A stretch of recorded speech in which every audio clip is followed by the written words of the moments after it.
Estamos na semana da Páscoa. Começamos a ver desde domingo que ao longo dos últimos 1600 anos, os cristãos de todo o mundo relembram os últimos dias de Jesus aqui na Terra, durante a Semana Santa. A Terça-feira Santa relembra o dia em que Jesus amaldiçoou uma figueira e essa figueira secou até a sua raiz.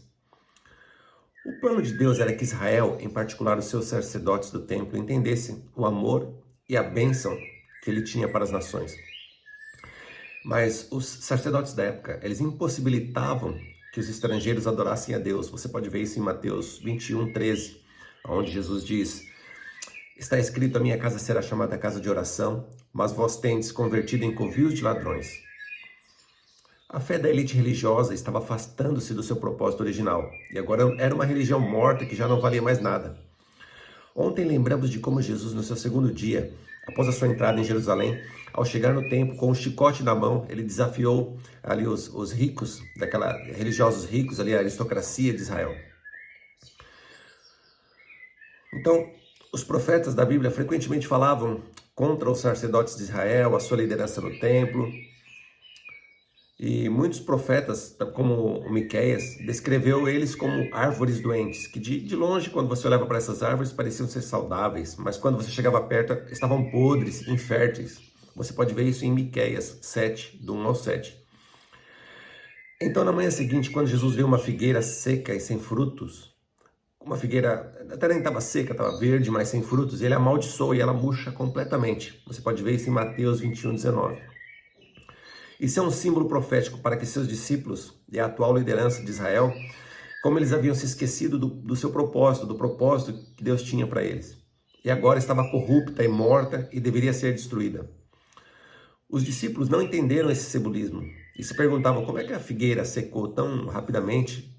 Jesus respondeu assim: eu digo a vocês que se vocês tiverem fé e não duvidarem, poderão fazer as mesmas coisas. O mesmo que foi feito à figueira, você pode dizer ao monte, né? Levante-se e se atire ao mar, e assim será feito. Você pode ver isso em Mateus 21:21. Jesus estava tentando explicar para os discípulos como é que eles poderiam amaldiçoar uma figueira ou jogar os seus problemas no oceano. Ele está contando a eles como que aquela elite religiosa de Israel seria derrubada ou seria destruída. Quando os discípulos, ensinando também que quando os discípulos orassem com fé, a montanha sobre a qual o templo estava construída seria destruída. E que pela fé os discípulos e a liderança corrupta de Israel, esses cairiam. Então Jesus veio para purificar o templo da sua religiosidade morta, da sua religião morta. Jesus esperava que seus discípulos partilhassem essa mesma responsabilidade. Eles eram parte de uma revolução contra o sistema religioso corrupto da época. Nos versículos que seguem a passagem de hoje, os líderes religiosos questionam o direito de Jesus de reivindicar esse sistema do templo. Jesus respondeu repentina vezes por diversas histórias e parábolas, falando sobre a corrupção deles. E também os profetas que vieram antes dele prediziam a sua destruição, a destruição do templo de Israel por um exército invasor. Os líderes religiosos de Israel não aguentavam mais e continuavam a tramar os seus planos para matar Jesus.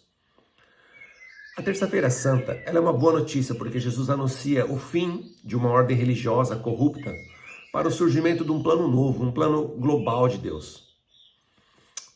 E mais do que isso, ele nos convida a acompanhá-lo tanto na rejeição da religião, tanto quanto na criação de uma igreja nova, uma igreja indestrutível. Jesus diz que é por meio da oração que devemos lutar e construir. Quando pedimos a Deus com fé que Ele derrube essa religião, Ele o fará. E quando pedimos a Deus que construa em seu lugar uma religião global, algo que não pode ser destruído, Ele também fará. Deus garante que essas orações serão respondidas na morte e na ressurreição de Jesus. E porque Jesus morreu, nós sabemos que todas as religiões mortas um dia serão julgadas pelos seus fracassos.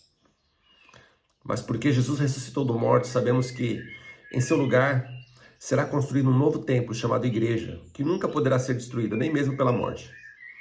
Por isso eu peço nessa Terça-feira Santa que você aceite que Jesus está criando uma nova ordem religiosa em nós. E que pela fé nós podemos nos juntar nessa construção dessa igreja. onde a corrupção, os esquemas dos homens nunca destruirão. Obrigado. Até a próxima.